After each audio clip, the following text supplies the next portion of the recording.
Chers amis, l'année 2010 s'achève. Cette année 2010 a été celle de la reprise. Lente, c'est vrai, après la terrible crise que nous avons connue en 2008 et en 2009.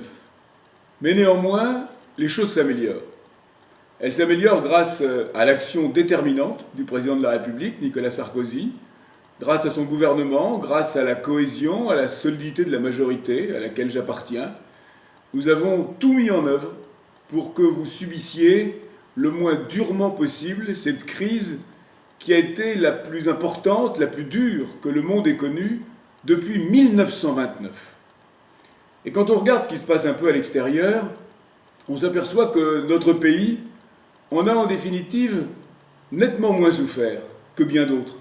Regardez dans quelle situation est l'Espagne, dans quelle situation est la Grèce, dans quelle situation est la Grande-Bretagne avec les mesures qui viennent d'être prises en matière d'austérité particulièrement rigoureuse par le gouvernement britannique, ou même la situation des Allemands que l'on vante toujours, mais qui ont connu une très forte baisse de leur pouvoir d'achat.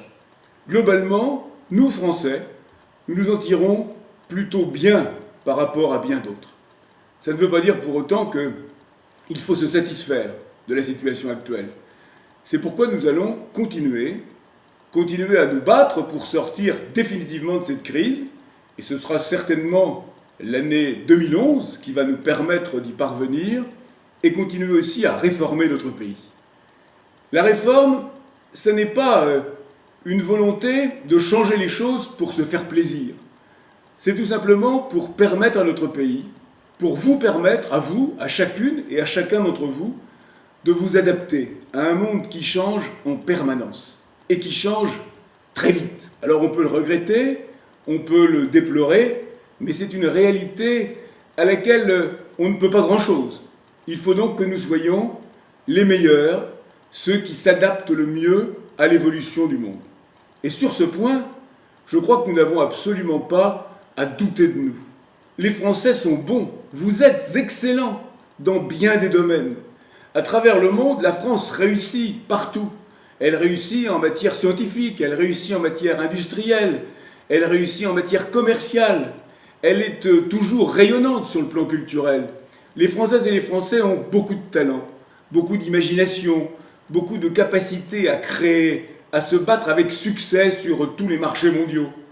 C'est la raison pour laquelle nous devons avoir confiance. Confiance en nous, confiance en vous parce que vous le méritez et que vous en êtes capable.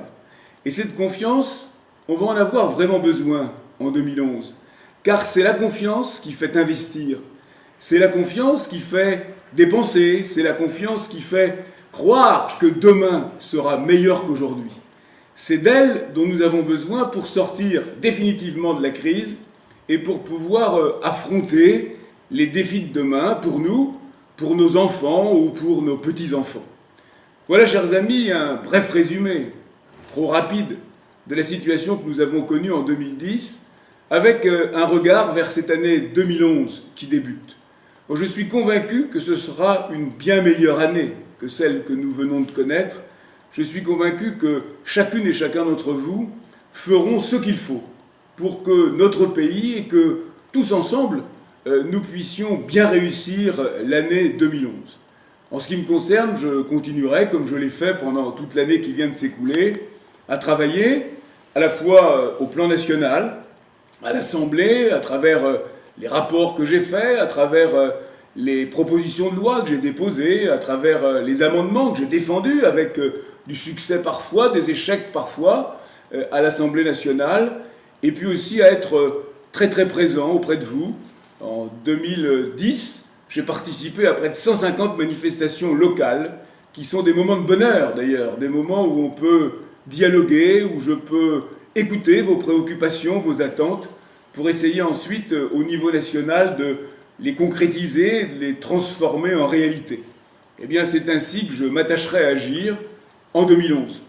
Enfin, puisque c'est la période des vœux, et que nous avons beaucoup parlé de notre pays, je voudrais aussi vous dire tout simplement, à chacune, à chacun d'entre vous, que je vous souhaite du fond du cœur de traverser l'année 2011 dans les meilleures conditions possibles, en essayant de passer à travers les tristesses de la vie, à travers parfois les drames qui caractérisent notre vie quotidienne, en espérant que vous, vos proches, tous ceux qui vous sont chers, passeront une année tout simplement de bonheur. Du fond du cœur, bonne année 2011 à chacune et à chacun d'entre vous.